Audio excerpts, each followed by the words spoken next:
Verjetno si kdaj že bil povabljen na kakšno predstavitev, kjer so ti omenili ali pa predstavili poslovni model mrežni marketing. Seveda je takoj padlo tebi na oči, to je piramida, to je piramidna igra. Če želiš izvedeti, kakšna je razlika med njima, stisni follow in naroči se na moj kanal, kjer bom razkrival mite o mrežnem marketingu, resnice in tisto, kar ne drži. Pa se lotimo mrežnega marketinga.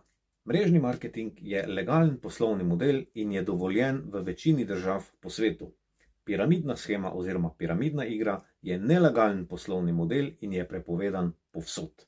Razen, če ga je legalizirala država, kjer je največkrat prisoten. Zakaj? Torej, razlika med mrežnim marketingom in piramidno shemo. Prvič.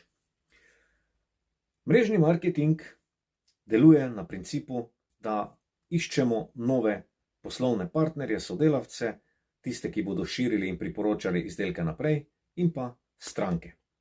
In plačilo oziroma provizija prihaja iz naslova prodaje izdelkov novim poslovnim partnerjem oziroma iz naslova nakupa izdelkov strank.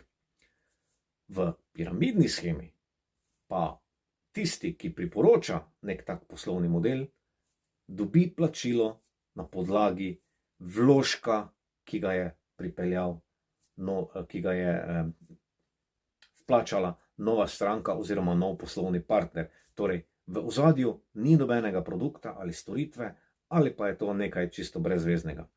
In dejstvo je, da se veliko podjetij, ki so nelegalna in dejansko so piramidna shema, skrivajo pač pod obliko mrežnega marketinga, kajti to se da kar lepo zapreti v celofan papir oziroma zapakirati v neko bleščečo zadevico in veliko ljudi dejansko potem temu nasede.